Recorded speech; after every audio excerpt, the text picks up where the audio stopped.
मेरे प्यारे बच्चों, आप सभी को नमस्कार। क्या हाल है आप सभी का? उम्मीद करते हैं कि आप एकदम अच्छे होंगे, स्वस्थ होंगे, मस्त होंगे। तो हम आप लोगों को एक सूचना दिए थे कि हम आप लोगों को बिहार स्पेशल का क्लास कराएंगे, यानी बिहार सामान्य ज्ञान। बिहार स्पेशल कहे तो उसको बिहार सामान्य ज्ञान। आप लोगों को हम एक सूचना दिए थे कुछ दिन पहले कि आप लोगों को हम सैटरडे और संडे 2 दिन हमारा बिहार स्पेशल यानी बिहार सामान्य ज्ञान का क्लास चलेगा। जो कॉम्पिटेटिव एग्जाम बिहार के जितने भी एग्जाम है, जैसे बीपीएससी, बिहार दरोगा, बिहार पुलिस, इसके लिए ये आवश्यक यानी महत्वपूर्ण होगा। और ये जो भी एग्जाम है बीपीएससी, बिहार दरोगा, बिहार पुलिस, इन सबके लिए ये बिहार स्पेशल का क्लास हमारा बहुत ही फायदेमंद होगा। तो आज बिहार स्पेशल का हमारा क्लास फर्स्ट है। तो आज हम देखेंगे बिहार के बारे में, यानी बिहार के जितनी भी घटित घटनाएं हैं, बिहार का नामकरण, बिहार में हम लोग 22 मार्च को बिहार दिवस के रूप में मनाते हैं। आखिर हम लोग क्यों मनाते हैं, बिहार का स्रोत क्या है, तो आज हम लोग इस विषय पर चर्चा करेंगे। तो आप लोगों को बता दें कि अगर आपके जो भी भाई बहन मित्र जो भी हैं, अगर वो बिहार या कोई भी कॉम्पिटेटिव एग्जाम की तैयारी करते हैं तो वो बिहार स्पेशल का क्लास जरूर करें, ताकि आप लोगों को कॉम्पिटेटिव एग्जाम में फायदेमंद हो। ये हमारा क्लास आप लोगों को कॉम्पिटेटिव एग्जाम में फायदेमंद हो, क्योंकि पहले बिहार की जो भी एग्जाम है, बीपीएससी, बिहार दरोगा, बिहार पुलिस, उनसे बिहार से ज्यादा क्वेश्चन नहीं आता था। 1-2 क्वेश्चन रहता था या 5 रहता था, 2-3 रहता था। लेकिन आज के समय में बिहार से लगभग 10 से 15 क्वेश्चन रह रहे हैं। बीपीएससी में तो खासकर रहता है, बिहार दरोगा में भी आ रहा है और बिहार पुलिस में भी आ रहा है। ये तीनों और जो भी अन्य एग्जाम है उनमें भी बिहार से क्वेश्चन रहते हैं। तो हमारा बिहार स्पेशल पढ़ाने का एक ही मकसद है कि हम लोग बिहार की जितनी भी एग्जाम है या कोई अदर स्टेट की जितनी भी एग्जाम है, कॉम्पिटेटिव एग्जाम है, उनके लिए हमारा बिहार स्पेशल क्लास फायदेमंद हो, ताकि आप लोग एकदम बेहतर से बेहतर ढंग से कर पाए एग्जाम में। तो आज हम देखेंगे बिहार के घटित घटनाएं। हम इसको बिहार स्पेशल का नाम दिए हैं, इसको कहे तो बिहार सामान्य ज्ञान। तो हम हेडिंग डाल देते हैं बिहार स्पेशल। ठीक,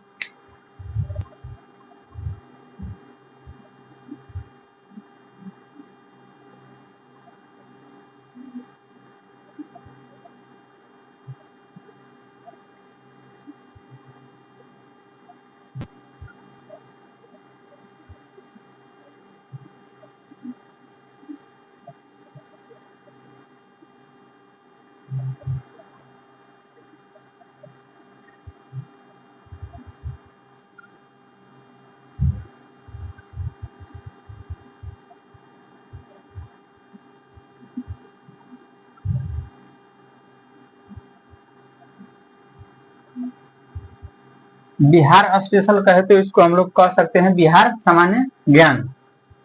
तो हाँ, आज हम बिहार स्पेशल बिहार सामान्य ज्ञान के बारे में बात करेंगे। तो चलिए हम लोग देखते हैं बिहार की घटित घटनाएं। और आपसे रिक्वेस्ट है कि अगर हमारा पढ़ाया हुआ आपको पसंद आ रहा है, आपको समझ में आ रहा है, तो आप अपने दोस्तों के पास जरूर शेयर कीजिए और उनको भी बोलिए कि वो भी हमारे चैनल से जुड़े, ताकि उनको भी किसी भी एग्जाम में बेहतर से बेहतर कर पाए, कोई भी एग्जाम बेहतर से बेहतर कर पाए। तो चलिए हम लोग देखते हैं बिहार के बारे में। ठीक,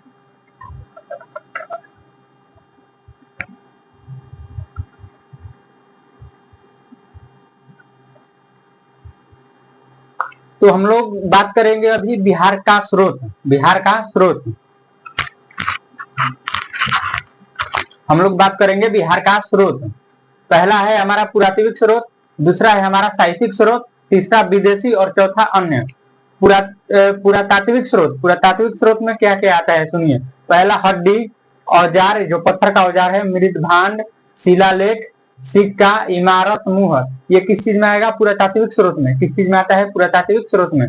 तो बिहार के स्रोत कितने हैं? 3 है। पहला पुरातात्विक स्रोत, दूसरा साहित्यिक स्रोत और तीसरा विदेशी स्रोत और चौथा अन्य में। हम लोग जो भी आता है अन्य में डाल देते हैं। तो पुरातात्विक स्रोत में आता है हमारा हड्डी, औजार, मृदभांड, सिक्का, शिलालेख, इमारत, मुहर इत्यादि। ये किस चीज में आता है? हमारा पुरातात्विक स्रोत में आता है। ठीक। दूसरा है हमारा साहित्यिक स्रोत। साहित्यिक स्रोत में हमारा 2 भाग होता है, पहला धार्मिक और दूसरा लौकिक। पहला धार्मिक और दूसरा लौकिक।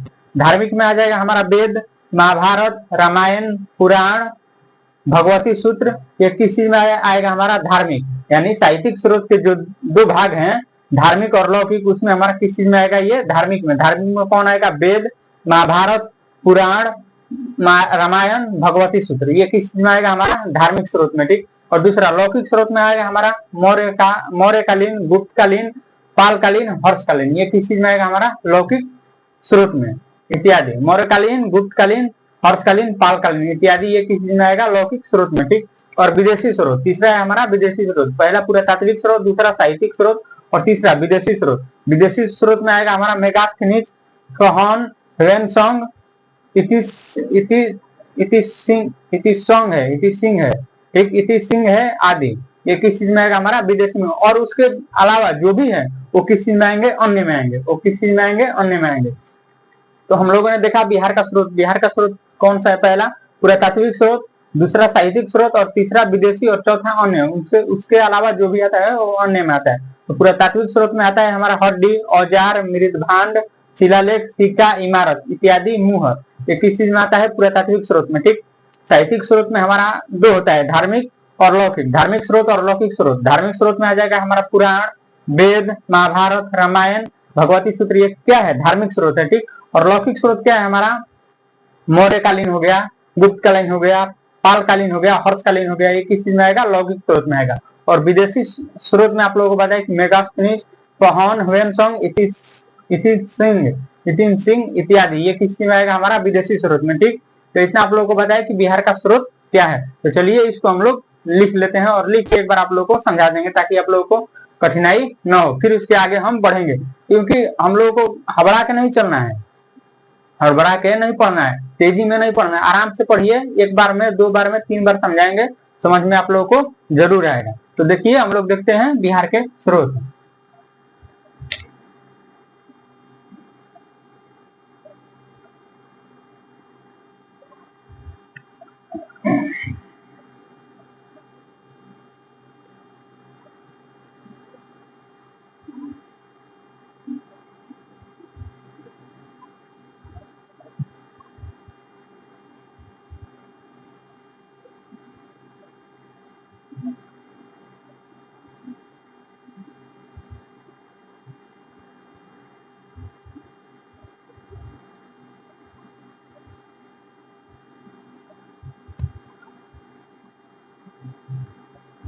पुरातात्विक स्रोत में आता है हमारा हड्डी, औजार,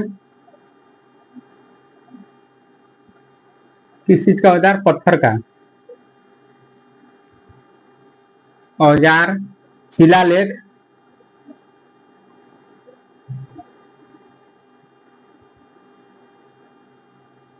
इमारत,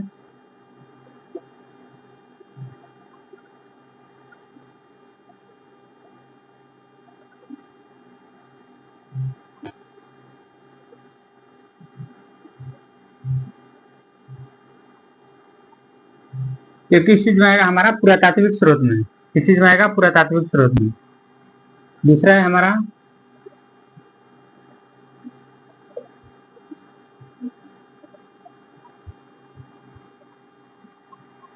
हमारा क्या? साहित्यिक स्रोत। साहित्यिक स्रोत। इसमें साहित्यिक स्रोत में 2 होता है, पहला धार्मिक और दूसरा लौकिक। पहला धार्मिक और दूसरा लौकिक।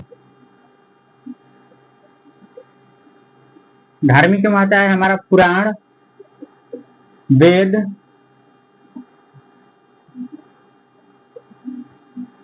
महाभारत,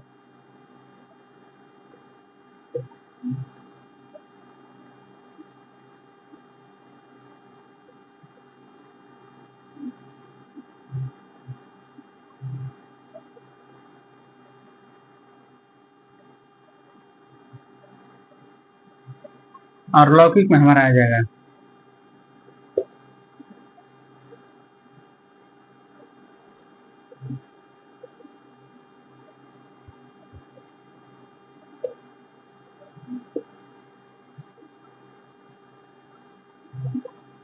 कालकालीन, मौर्यकालीन, हर्षकालीन, गुप्तकालीन। क्या हो जाएगा?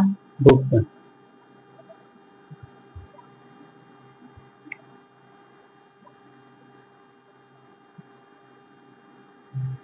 और तीसरा है हमारा विदेशी स्रोत।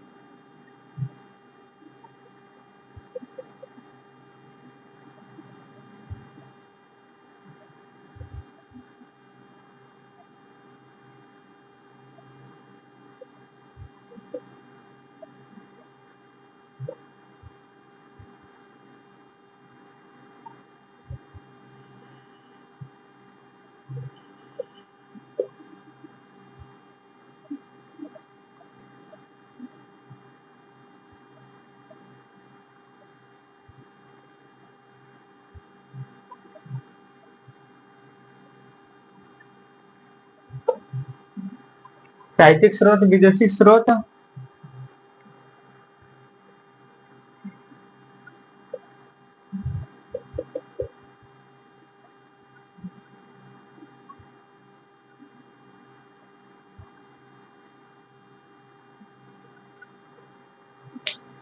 यह है हमारा बिहार का स्रोत। पहला पुरातत्विक स्रोत, दूसरा साहित्यिक स्रोत और तीसरा विदेशी स्रोत। और उसके अलावा जो भी है वो अन्य में आता है। पुरातत्विक स्रोत में हमारा आता है हड्डी, औजार, शिलालेख, इमारत, मुहर, सिक्का इत्यादि। ठीक। साहित्यिक स्रोत में हमारा दो होता है, पहला धार्मिक और दूसरा लौकिक। धार्मिक में हो जाएगा पुराण, वेद, महाभारत, रामायण, भगवती सूत्र। और लौकिक में पालकालीन, मौर्यकालीन, हर्षकालीन, गुप्तकालीन इत्यादि। और विदेशी स्रोत में हो जाएगा हमारा मेगास्थनी, इति सिंह, ह्वेनसोंग, फहन आदि। ये किसी में आएगा हमारा विदेशी स्रोत में। तो ये है हमारा बिहार का स्रोत। ठीक। अभी इसको इसको आप लोग को लिखना है और अच्छे तरीके से याद करना है, ताकि आप लोग एग्जाम में बेहतर से बेहतर क्वेश्चन कर पाए, बेहतर से बेहतर कर पाए। तो इसको नोट कर लीजिए आप लोग। ये है बिहार का स्रोत, पुरातत्विक स्रोत, साहित्यिक स्रोत और विदेशी स्रोत। पुरातत्विक स्रोत में आता है हमारा हड्डी, औजार, शिलालेख, इमारत, मुहर, सिक्का इत्यादि। ये क्या है? पुरातात्विक स्रोत है। ठीक। दूसरा है साहित्यिक स्रोत। साहित्यिक स्रोत हमारा दो होता है, पहला धार्मिक और दूसरा लौकिक। धार्मिक स्रोत में आता है पुराण, वेद, महाभारत, रामायण, भगवती सूत्र इत्यादि। लौकिक स्रोत में आता है पालकालीन, मौर्यकालीन, हर्षकालीन, गुप्तकालीन इत्यादि। विदेशी स्रोत में मेगास्थनी, इति सिंह, ह्वेनसोंग, फहन आदि। ये किस में आता है? विदेशी स्रोत में। तो ये है हमारा बिहार का स्रोत। तो आप लोग इसको नोट डाउन कर लीजिए।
तो ये हो गया हमारा बिहार का स्रोत। अब देखेंगे हम लोग बिहार का नामकरण। बिहार का नामकरण आखिर क्या है? ठीक।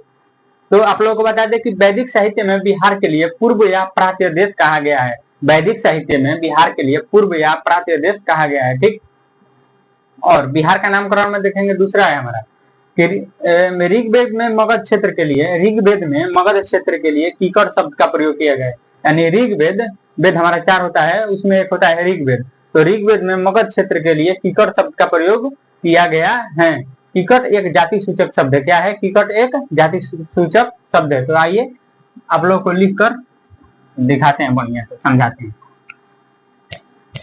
नोट करते चलना है और डेली याद करते चलना है, ताकि आप लोगों को एक बार याद कर, एक बार न याद करना पड़े, धीरे धीरे याद कीजिएगा तो आसानी होगी।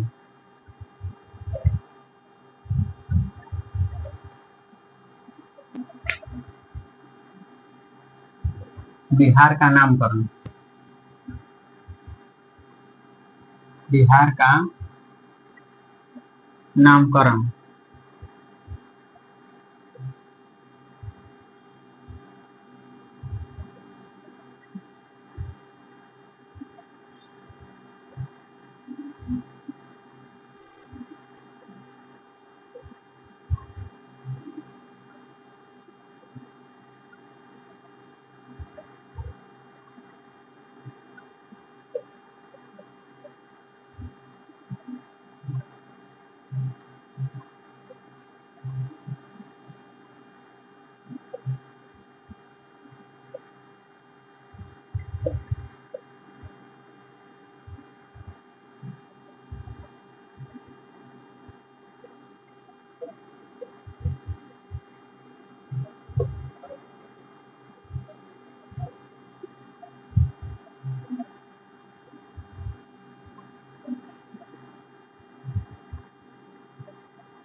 देखिए, बिहार का नामकरण, यानी कोई भी अगर घर में बच्चा भी होता है तो उसका नामकरण होता है ना, एक दिन होता है कि उस दिन नाम रखाएगा उसका, तो इसी को कहते हैं नामकरण। तो उसी तरह है बिहार का नामकरण। बिहार का नामकरण कैसे हुआ? देखिए, वैदिक साहित्य है, जो साहित्य होता है वैदिक साहित्य, वैदिक साहित्य में बिहार के लिए पूर्व या प्राच्य देश कहा गया है। वैदिक साहित्य में बिहार के लिए पूर्व या प्राच्य देश कहा गया है। ठीक, उसी तरह है ऋग्वेद, वेद हमारा 4 होता है। ठीक, उसमें एक आता है ऋग्वेद। ऋग्वेद में मगध क्षेत्र के लिए कीकट शब्द का प्रयोग किया गया है। ऋग्वेद में मगध क्षेत्र यानी बिहार जो आज हम लोग कह रहे हैं उसको पहले हम लोग मगध कहते थे। ठीक, तो ऋग्वेद में मगध क्षेत्र के लिए कीकट शब्द का प्रयोग किया गया है। कीकट एक जाति सूचक शब्द है। कीकट क्या है? एक जाति सूचक शब्द है। जो ऋग्वेद है, जो हमारा वेद है, उसमें एक होता है ऋग्वेद। वेद 4 होते हैं, उसमें एक होता है ऋग्वेद। तो ऋग्वेद में हमारा मगध क्षेत्र यानी जो आज के डेट में बिहार है, मगध क्षेत्र का प्रयोग मगध क्षेत्र के लिए कीकट शब्द का प्रयोग किया गया है। उसमें मगध क्षेत्र को कीकट कहा गया है, कीकट शब्द का प्रयोग किया गया है। कीकट क्या है? कीकट एक जाति सूचक शब्द है। तो ये रहा हमारा बिहार का नामकरण। अभी इसमें और है, आप लोग पहले इसको नोट डाउन कीजिए। हम लोग एक एक चीज को बारीकी से एकदम अच्छे तरीके से धीरे धीरे पढ़ते चलेंगे, ताकि आप लोगों को कोई परेशानी ना हो। हम ज्यादा अगर तेज पढ़ा रहे हो तो आप लोग कमेंट जरूर कीजिएगा, हम स्लो पढ़ाएंगे थोड़ा। ठीक, तो इसको आप लोग नोट डाउन कीजिए पहले।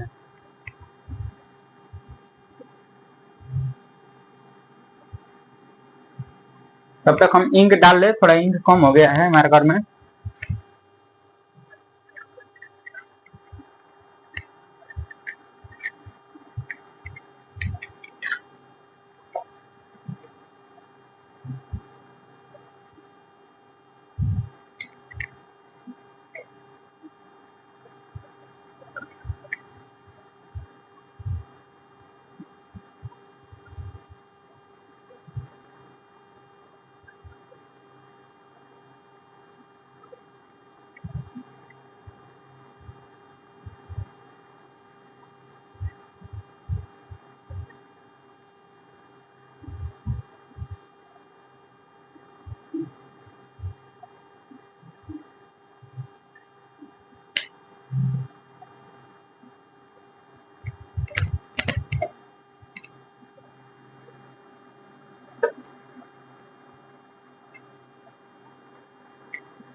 तो ये हो गया हमारा बिहार का नामकरण। और देखते हैं हम आगे। मगध शब्द का उल्लेख, मगध शब्द का उल्लेख यानी मगध जो हमारा शब्द है, मगध, मगध क्या है, एक शब्द है। मगध शब्द का उल्लेख सर्वप्रथम अथर्ववेद में हुआ था। किसमें? अथर्ववेद में। ये तो हमारा ऋग्वेद में हुआ ना, ऋग्वेद में मगध शब्द के, मगध क्षेत्र के लिए कीकट शब्द का प्रयोग किया गया था, ठीक। लेकिन मगध शब्द का उल्लेख, मगध शब्द का उल्लेख यानी मगध शब्द का उल्लेख सर्वप्रथम अथर्ववेद में हुआ था। किसमें? अथर्ववेद में हुआ था, ठीक। उसके आगे सुनिए। और मगध क्षेत्र का विस्तृत उल्लेख यानी विस्तार में, मगध क्षेत्र के बारे में विस्तार से लिखा गया था। किसमें? महाभारत और पुराण में। मगध क्षेत्र का मैंने विस्तार से उल्लेख महाभारत और पुराण में हुआ था, ठीक। मौर्य वंश से लेकर गुप्त वंश तक, मौर्य वंश से लेकर गुप्त वंश तक इस क्षेत्र को मगध क्षेत्र के नाम से जाना जाता था, ठीक। मौर्य वंश से लेकर गुप्त वंश तक इस क्षेत्र को मगध के नाम से जाना जाता था, ठीक। ये हो गया हमारा मगध क्षेत्र। इसकी राजधानी पटना बनी, ठीक। सुनिए, पटना की स्थापना 1541 ईस्वी में शेरशाह सूरी ने कराया था, ठीक। पटना की स्थापना 1541 ईस्वी में शेरशाह सूरी ने किया, ठीक। तब से लेकर आज तक यानी 2025 जो चल रहा है, तब से लेकर आज तक पटना की स्थापना 1541 में शेरशाह सूरी ने किया, ठीक। तब से लेकर आज तक यानी वर्तमान तक राजधानी कहाँ है? पटना है, ठीक। ये है। फिर आगे सुनिए। 12 दिसंबर 1911 को, एक समय की बात है, 1912 तो एक समय न हो गया।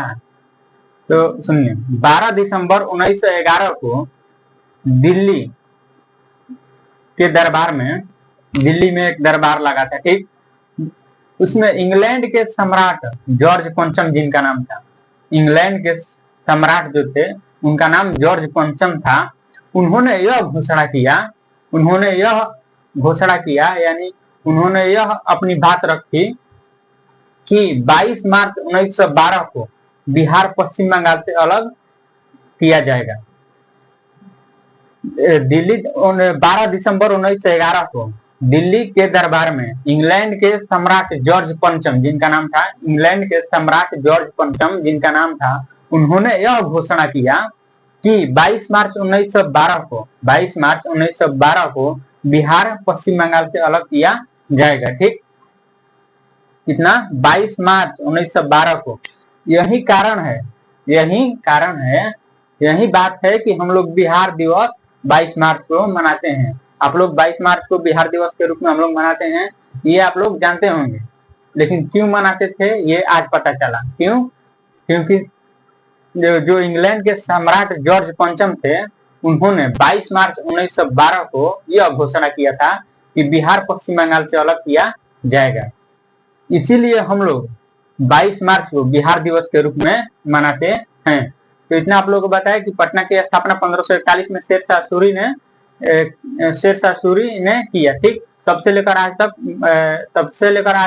आज तक राजधानी क्या है? पटना है, ठीक। 12 दिसंबर फिर बताया कि 12 दिसंबर 1911 को दिल्ली दरबार में इंग्लैंड के सम्राट जॉर्ज पंचम जो थे, उन्होंने यह बताया कि 22 मार्च 1912 को बिहार पश्चिम बंगाल से अलग किया जाएगा, ठीक।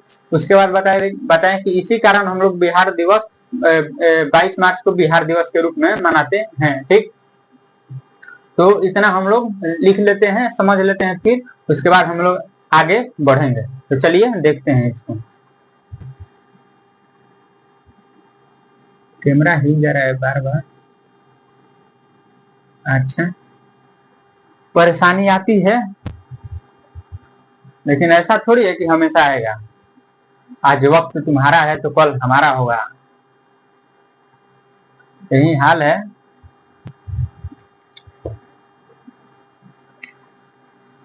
चलिए, हम तो एक ही चीज कहते हैं लाइफ में, कहते हैं कि अगर मुसीबत आई है तो झेलने का हुनर रखिए, सहने की क्षमता रखिए। ये ऐसा थोड़ी है कि हमेशा रहेगा। कब तक सताएगा आखिर? ऊपर वाला मेरा भी तो है, या हम भी तो ऊपर वाले के हैं। आखिर कब तक सताएगा? देखते हैं। तो घबराना नहीं है, अगर कोई भी संकट मुसीबत आए तो उसमें घबराना नहीं है, क्योंकि देर होता है अंधेर नहीं होता है। देर होगा अंधेर नहीं होगा, थोड़ा समय लगेगा, मेहनत करिएगा, एक दिन जरूर कामयाब होंगे लोग। हम हो, आप हो, जो भी है, हम भी मेहनत कर रहे हैं कामयाब होने के लिए ही। आप लोग भी मेहनत कर रहे हैं कि हम लोग भी कामयाब हो, आप लोग भी कामयाब हो। तो मुसीबत से घबराना नहीं चाहिए। हम तो यही कहते हैं, मुसीबत आया है, अगर मुसीबत आती भी है, अगर मुसीबत आती भी है, भगवान अगर मुसीबत देता भी है तो उसको देता है जिसमें सहन करने की क्षमता होती है। ये नहीं कि जिसमें सहन करने की क्षमता ही नहीं हो उसको मुसीबत देते, नहीं। ऊपर वाला भी उसी को मुसीबत देता है जिसमें सहन करने की क्षमता हो, लड़ने की क्षमता हो। तो मुसीबत से घबराना नहीं है, निरंतर प्रयास करते रहना है। सफलता एक न एक दिन जरूर हाथ आएगी। मेहनत करिएगा तो सफलता एक दिन जरूर हाथ आएगी। तो मुसीबत से घबराना नहीं है। ठीक, तो चलिए देखते हैं हम। ये तो हो गया हमारा। ठीक, ऋग्वेद में मगध क्षेत्र के लिए कीकट शब्द का प्रयोग किया गया है। ठीक, कीकट एक जाति सूचक शब्द है, इतना आप लोग लिख लीजिएगा अच्छे तरीके से। ठीक,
क्या है कि अथर्ववेद में सर्वप्रथम मगध शब्द का उल्लेख किया गया है। अथर्ववेद में सर्वप्रथम मगध शब्द का उल्लेख किया गया है। ठीक,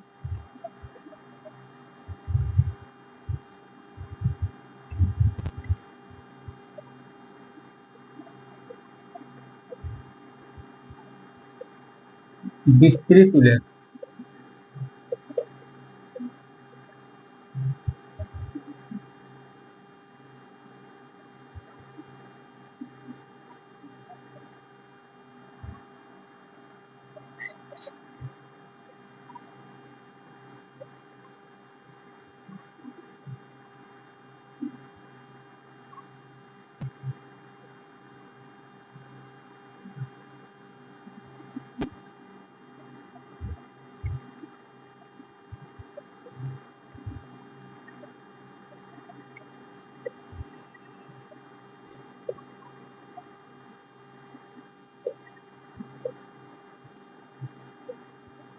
क्या है, मगध क्षेत्र का विस्तृत उल्लेख महाभारत और पुराण में किया गया है। और तीसरा है,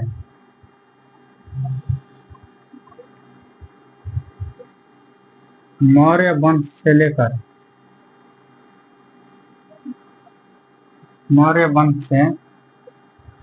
लेकर गुप्त वंश तक,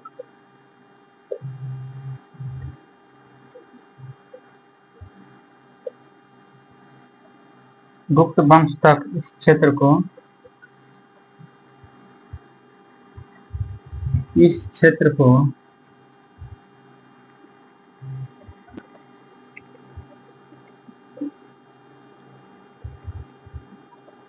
मगध क्षेत्र के नाम से जानते थे, नाम से जाना जाता था।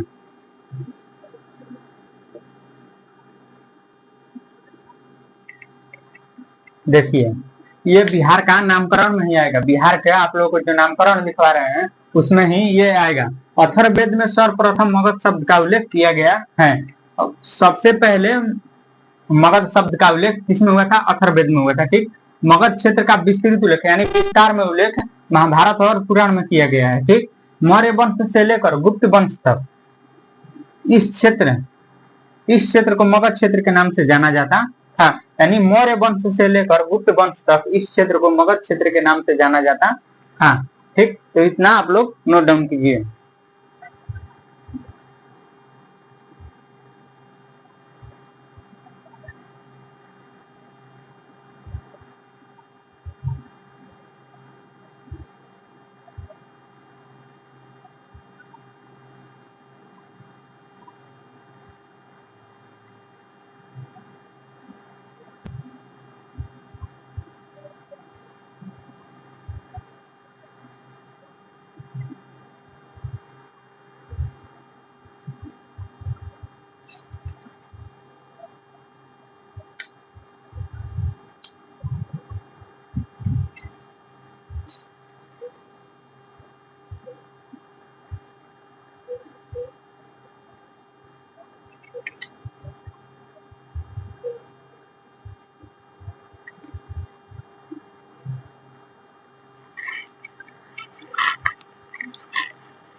ठीक, इतना नोट हो गया। इसके बाद हम लोग देखेंगे कि मगध की प्राचीन काल में राजधानी, मगध की प्राचीन काल में राजधानी कहाँ कहाँ थी? पहला राजगिरी, दूसरा बार पाटलिपुत्र में बनी, तीसरी बार वैशाली में और फिर चौथी बार पाटलिपुत्र में बनी। ठीक, पहली बार राजगिरी में जरासंघ ने बनवाया। ये किस वंश का था? बृहद्रथ वंश का था। किस वंश का था? बृहद्रथ वंश का था। ठीक, दूसरी बार राजगिरी में बिंबिसार ने बनवाया। किस वंश का था? हर्यक वंश का था। यह व्यवस्थित ढंग से, यानी राजगिरी में जब दूसरी बार बिंबिसार ने बनवाया, यह हर्यक वंश का था। यह एकदम व्यवस्थित ढंग से बनाया था। ठीक, दूसरी बार बनी पाटलिपुत्र में। इसको किसने बनवाया था? उदयन ने बनवाया था। किसने बनाया? उदयन ने। यह भी किस वंश का था? हर्यक वंश का था। किस वंश का था? हर्यक वंश का था। ठीक, तीसरा बार बना कहाँ? राजधानी मगध की राजधानी तीसरी बार कहाँ बनी? तीसरी बार बनी वैशाली में। ये किसने बनवाया था? शिशुनाग ने। किसने बनवाया? किसने बनाया? शिशुनाग ने। यह किस वंश का था? शिशुनाग वंश का था। ठीक, फिर चौथी बार पाटलिपुत्र में बनाया। फिर चौथी बार पाटलिपुत्र में, मगध की राजधानी फिर चौथी बार कहाँ बनी? पाटलिपुत्र में। यह किसने बनवाया था? कालाशोक ने बनवाया था। कालाशोक ने बनवाया था। तो पहली बार राजगिरी में बनी, फिर दूसरी बार कहाँ बनी?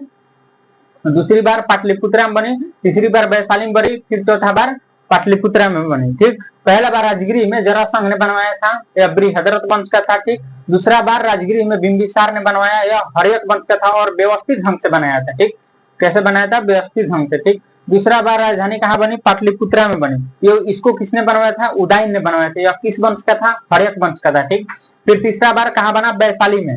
यह तीसरा बार वैशाली में बना। ये किसने बनवाया था? शिशुनाग ने। किसने बनाया था? शिशुनाग ने। यह किस वंश का था? शिशुनाग वंश का था। ठीक, फिर चौथा बार बना कहाँ? मगध की राजधानी फिर पाटलिपुत्र में बनी।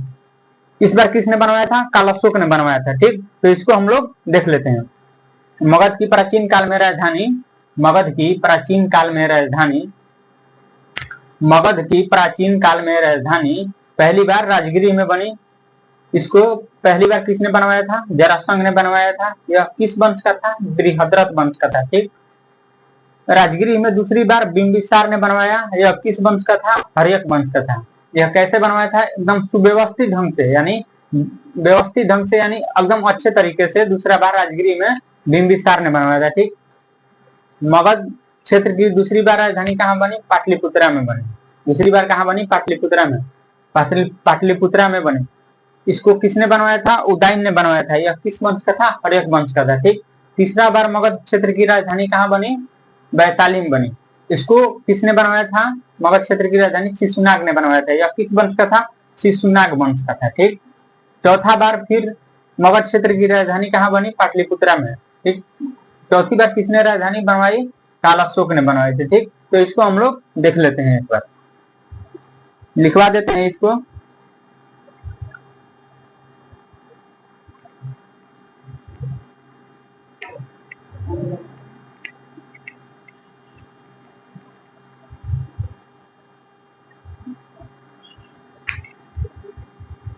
मगध की प्राचीन काल में राजधानी।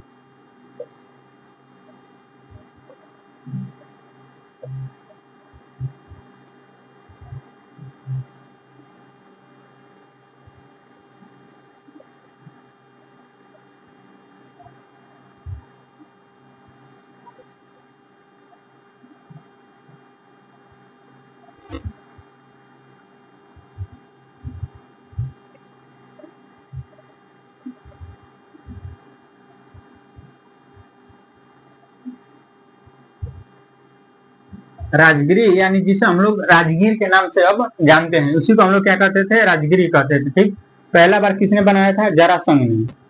किसने? जरासंध। ये किस वंश का था? बृहद्रथ वंश का था। बृहद्रथ वंश। ठीक, फिर दूसरा बार किसने बनवाया था? बिंबिसार ने।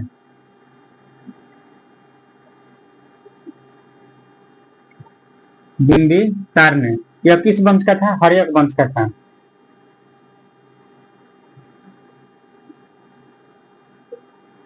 यह व्यवस्थित ढंग से बनाया था, यहाँ पर डाल लीजिएगा, सुव्यवस्थित ढंग से बनाया था। ठीक, दूसरा बार कहाँ बना?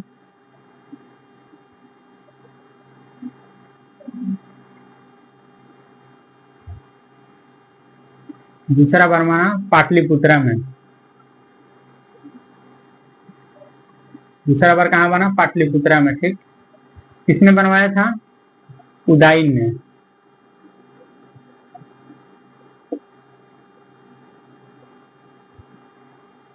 यह किस वंश का था? हर्यक वंश का। हर्यक वंश को हम लोग पितृहंता वंश भी कहते हैं। हर्यक वंश को हम लोग पितृहंता वंश भी कहते हैं। क्या है? हर्यक वंश को हम लोग पितृहंता वंश भी कहते हैं, क्योंकि इसमें पुत्र अपने पिता को मारकर शासन करता था। ठीक, पुत्र अपने पिता को मारकर शासन करता था, इसलिए हम लोग इसको पितृहंता वंश भी कहते हैं, हर्यक वंश को। ठीक, तो ये रहा हमारा। फिर तीसरी बार किसने बनवाया? फिर तीसरी बार कहाँ बना? वैशाली।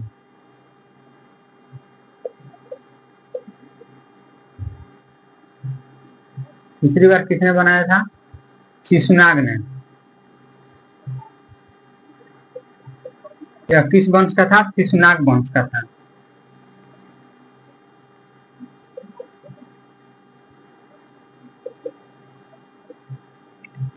ठीक, चौथा बार कहाँ बना? पाटलिपुत्रा में।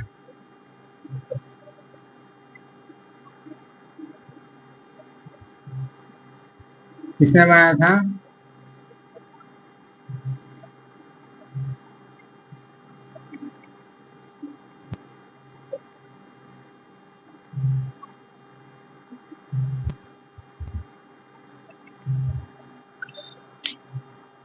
तो ये रहा मगध की प्राचीन काल में राजधानी। मगध की प्राचीन काल में राजधानी 4 बार बनी। ठीक, पहला बार राजगिरी, यानी जिसे आज हम लोग राजगीर के नाम से जानते हैं, ये राजगिरी में। दूसरा बार बनी पाटलिपुत्रा में। ठीक, तीसरा बार बना वैशाली में। फिर चौथा बार कहाँ बना? पाटलिपुत्रा में। पहला बार राजगिरी में जरासंध ने बनवाया था। यह किस वंश का था? बृहद्रथ वंश का था। ठीक, फिर दूसरा बार राजगिरी में बिंबिसार ने बनवाया। किस वंश का था? हर्यक वंश का था। और यह सुव्यवस्थित ढंग से, यानी अच्छे तरीके से बनाया था। ठीक, फिर दूसरा बार मगध क्षेत्र की राजधानी कहाँ बनी? पाटलिपुत्रा में। इसको किसने बनवाया था? उदाइन ने। यह किस वंश का था? हर्यक वंश का था। ठीक, तीसरा बार मगध की प्राचीन काल में राजधानी तीसरा बार बनी वैशाली में। इसको किसने बनवाया था? शिशुनाग ने बनवाया था। तीसरा बार वैशाली में मगध की राजधानी शिशुनाग ने बनवाया। किस वंश का था? शिशुनाग वंश का था, ठीक। और चौथा बार पाटलिपुत्र में बना। फिर चौथा बार मगध की राजधानी, प्राचीन काल में राजधानी पाटलिपुत्र में बनी। इसको किसने बनवाया था? काल अशोक ने बनवाया था, ठीक। तो इसको आप लोग नोट डाउन कर लीजिए कि मगध की प्राचीन काल में राजधानी, यह पूछता है कि मगध की प्राचीन काल में राजधानी तीसरी बार कौन बनवाया, या तीसरी बार जो बनवाया वह किस वंश का था, ठीक। तो बता देंगे शिशुनाग वंश का था। तो इसको नोट डाउन कर लीजिए आप लोग।